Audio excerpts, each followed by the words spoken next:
শোন। ভাতের অধিকার ভোটের অধিকার ফিরে পেতে চাই, গণতন্ত্রের জন্য কেন যুদ্ধ করতে হয়? মুক্তিযুদ্ধ করলো যারা তাদের নাম নাই, ভুয়া মুক্তিযোদ্ধা সেজে এখন ভাতা পায়। ঢাকা শহরের একজন রিকশা চালক মোহাম্মদ নাজমুল বিএনপি অফিস কিংবা এর আশেপাশের এলাকায় দেশাত্মবোধক গান গেয়েই ভাইরাল হওয়া এই রিকশা চালককে এবার ডেকে নিয়ে কথা বললেন বিএনপির ভারপ্রাপ্ত চেয়ারম্যান তারেক রহমান। কিভাবে এই রিকশা চালক তারেক রহমানের কাছে পৌঁছালেন সেই গল্প থাকছে আজকে আমাদের এই আয়োজনে।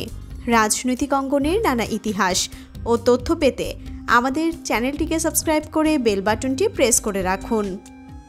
এই বিষয়ে দলের দপ্তরে নিযুক্ত সদস্য আব্দুস সাত্তার পাটোয়ারি একটি ফেসবুক পোস্ট দিয়ে লিখেন, সাতক্ষীরার ছেলে মোহাম্মদ নাজমুল জীবিকার প্রয়োজনে বাধ্য হয়ে রাজধানীতে রিকশা চালায়, কিন্তু তার রয়েছে কঠিন এক নেশা।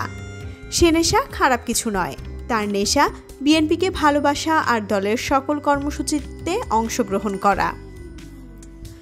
প্যাসেঞ্জার নিয়ে যেখানেই যাক না কেন মন পড়ে থাকে তার নয়াপল্টন পার্টি অফিসে, তাই সময় পেলেই পার্টি অফিসের সামনে চলে আসে। আরও অনেক রিকশা চালকদের সাথে পার্টি অফিসের সামনে বসে আড্ডা জমায়, কর্মসূচি থাকলে তাতে অংশ নেয়।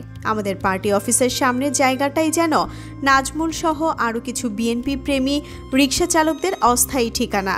কারো কোনো সাহায্য দরকার, ওরাই এগিয়ে আসে স্বেচ্ছাসেবী হয়ে।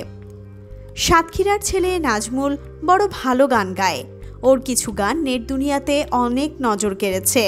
সেই গান নজরে এসেছে আমাদের দলের প্রাণভোমরা জনাব তারেক রহমান মহোদয়ের। নাজমুলের মতো মানুষদের বিএনপির প্রতি প্রগাঢ় ভালোবাসায় আপ্লুত তিনিও। অবশেষে দলকে ভালোবাসার প্রতিদানও পেয়েছে নাজমুল। আরও দুইজন সঙ্গীয় রিকশা চালক সহ নাজমুলের সাক্ষাৎ ঘটেছে খোদ বিএনপি ভারপ্রাপ্ত চেয়ারম্যানের সাথে। উচ্ছ্বসিত আর খুশিতে বিগলিত নাজমুলের এ যেন তার জীবনের শ্রেষ্ঠ প্রাপ্তি। অন্যরাও দারুণ খুশি।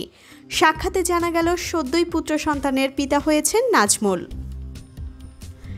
স্ত্রী তার সন্তান সহ রাজধানীর একটি হাসপাতালে চিকিৎসাধীন, কিন্তু মাত্র 25,000 টাকার জন্য তাদেরকে হাসপাতাল থেকে রিলিজ করানো সম্ভব হচ্ছে না।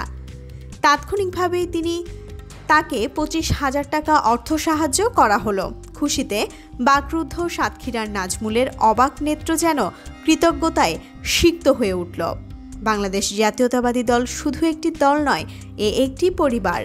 এই পরিবারের সদস্যরা সুখে দুঃখে হাতে হাত রেখে দেশ বিনির্মাণে কাজ করে যাবে অতীতের মতোই। আর আমাদের পথ প্রদর্শক হিসেবে বাংলার গণমানুষের নেতা জনাব তারেক রহমান তো আছেনই।